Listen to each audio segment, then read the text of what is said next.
Dudes and dudettes, how are you guys? This is Chazzy and welcome back to 8-Bit Chazzy. You know, I'm pretty sure you guys know this, but even though this is rare for me to do, it's the segment on this channel where I review games that I play. But however, in the past I have always done games that I played on the actual channel to kind of, how can I say, sort of, what's the word? Kind of complement the games that I actually play, you know, so I can kind of put them in the same place. Like I finish playing a game, I do a whole playlist and I review the game, you know. But lately I've been experimenting with something a little bit different, you know, not just on this format but other things that I do on the channel as well. And so from now on I'm going to be reviewing games of all calibers, no whether or not I play them on this channel, if I ever do, or in the future, you know. And today's game is going to be really special, you know. I'm going to be talking about Super Mario Odyssey, and there's a specific reason for that, simply because it is one of the best games I have ever played in my entire freaking life, man, okay? And it released back in 2017 for the Nintendo Switch, and you guys should know that I don't have a Nintendo Switch, mostly because if I did, I would be doing a lot of gameplays for this channel, you know, related to Mario, Zelda, all those family-friendly titles that Nintendo has. But some time ago, a buddy of mine lent me his Nintendo Switch. I talked all about that in this video up here. You guys can go watch it later, you know. But watch this one first, okay? It's not going to spoil the experience or anything. And when I borrowed it, I mean, he actually lent it to me for a month, you know. It was originally going to be for a week, but then he just left it with me for an entire month, you know, and I played a lot of games, man, you know, Mario Odyssey, Mario Kart, you know, Zelda Breath of the Wild, you know, Donkey Kong, a Freeze thingy, you know, a lot of different games that I played, you know, but mostly I did focus on Odyssey, and I did beat it, you know. It's one of my proudest accomplishments, man. I actually finished the game, you know. I never thought I would get the opportunity to play it, much less finish it, you know. The story is really cool. As always, it's Mario battling against his rival Bowser, who kidnaps Princess Peach again for like the billionth time, you know, to force her to marry him for some reason. I don't know why. Maybe he wants to become king of the Mushroom Kingdom or something, you know. But the point is that the game is really cool because it's sort of like it kind of goes back to the old style Mario games like Super Mario Sunshine, or even back to Mario 64, you know, where it's a 3D world that you can run around and explore and stuff. And it's cool because it introduces new mechanics that were never before seen in the series as a whole, you know, because now you take control of this sentient hat called Cappy, you know, which you can actually use to you throw it at objects and possess them, you know. You become them and take on their abilities, their powers, you know, which actually helps you solve a lot of the puzzles you see in the game, you know. You get through certain areas, you know, and collect coins, because every Mario game has to have coins, you know. That's kind of the way it works, you know. You can't have a Mario game without collecting coins in some capacity, you know. And it's really cool because the game introduces different worlds, or kingdoms rather, you know, and each one has a different theme. It's very similar to Cuphead, where every single stage has a boss with a different aesthetic, you know, and each kingdom has different styles of coins, you know. So different colored coins with different icons, you know, and you can collect them to use as currency to buy outfits in the game. And your ultimate journey is to collect power moons, you know, which is essentially it's what gives power to the items in the game, you know, that propels your flying hat. They can go to different kingdoms, you know. You can only progress to certain kingdoms once you get a certain amount of moons, you know. So it's a very intricate and balanced system, you know, of leveling up. And you can I don't think you can upgrade Mario to any degree, but you can buy different outfits which all look cute as hell, you know. It's really awesome. And you encounter different kinds of the enemies are almost pretty much the same everywhere you go, but there are the standard Goombas, you know, and all of those other guys as well. And there are certain unique enemies that interact differently with Mario and vice versa, you know. So to me, the game is just an amazing masterpiece, you know. There is nothing bad about the game at all, you know. I enjoyed it so much, and the first time playing on a Nintendo Switch, you know, it's really, really interesting, you know, the controller, and I really enjoyed it a lot, you know. And me personally, I think that it's one of the best games I've ever played in my entire life, bar none. And I don't know, man. I don't really know. The story was really easy to follow. It was really cool, and it was nice to finally beat up Bowser again, because I do that in every single Mario game, right? So, yeah.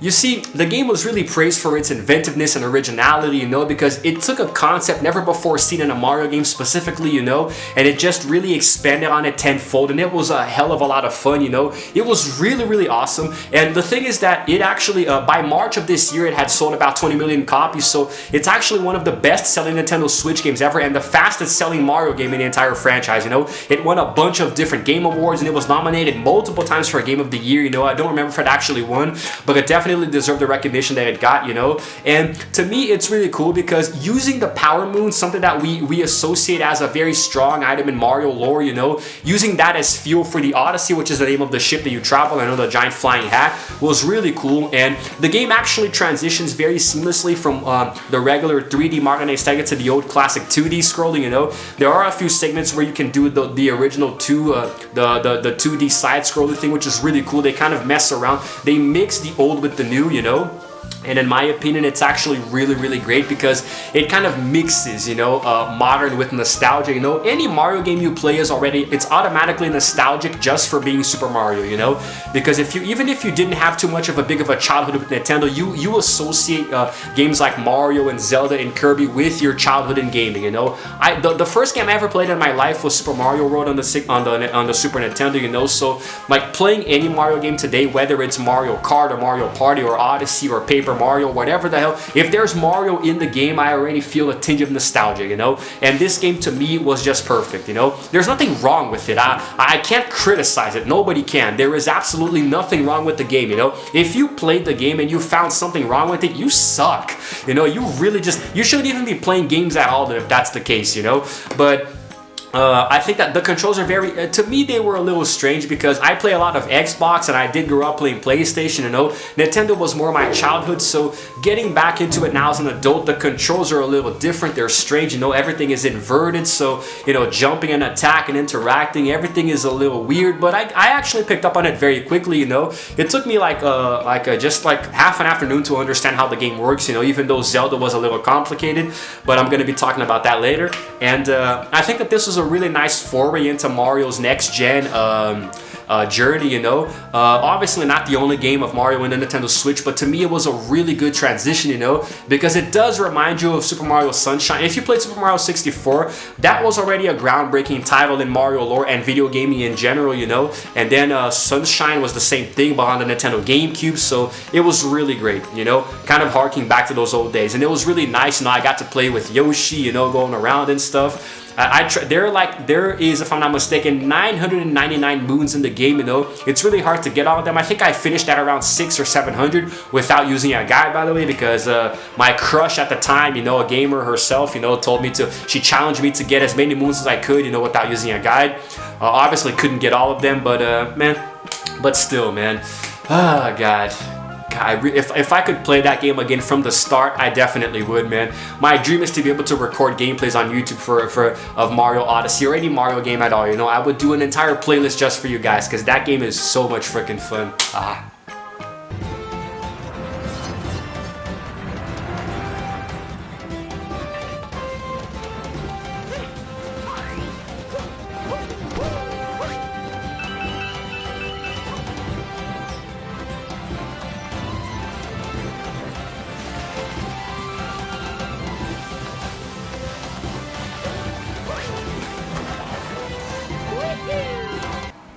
You know, what I find most impressive about the game is the huge open world scale of it all, you know, because it's non-linear, so you can play it however the hell you want. You can go after the moons in any order that you want, you know. You can go around exploring and then do the main story. There is a main story, of course, you know, but the main story kind of takes place in an open world non-linear setting, you know, so you can go wherever you want at any time you want, provided you have enough power moons to get you there, you know. You can use the in-game currency in each world to buy different outfits for Mario. Like I said before, there are water worlds where you can go underwater. You know, you can take control of stuff, right? So you can become a fish, you know, a squid, a freaking T-Rex, or you can become a Goomba. You can become pretty much anything you see, even bullet bills, you know. You can just, anything that you see that moves and tries to attack you, you can throw the hat at and possess, you know.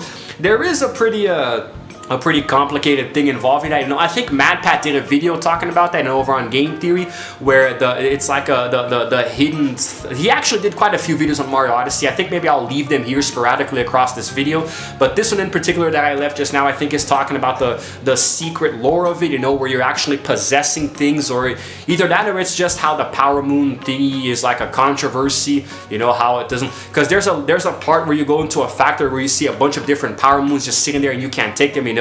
But anyway, that's beside the point. You guys can go watch his channel later, and you see a lot of different characters from Mario lore. You see Pauline. You can even do the classic Mario versus Donkey Kong. You know, at one point when you're in New Donk City, which is like the stand-in for New York. You know, you can explore and stuff. It's so weird to see Mario in a huge sprawling city. You know, a metropolis. You know, where there are actual real human beings who are just about as tall as he is. You know, it's actually really weird. You know, but I actually enjoyed it a lot. You know.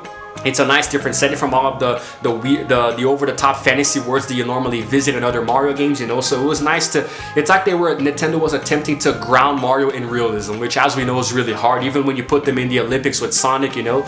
But it was cool, dude. It was really cool. I really loved it so much, you know. This game to me is amazing. Let me get this out of the way. 10 out of 10, okay, all of the way. I wish I could go even higher, but obviously 10 is the maximum. I enjoyed it a lot. I really enjoyed it a lot. I love that game so much, and I would certainly play it again, you know.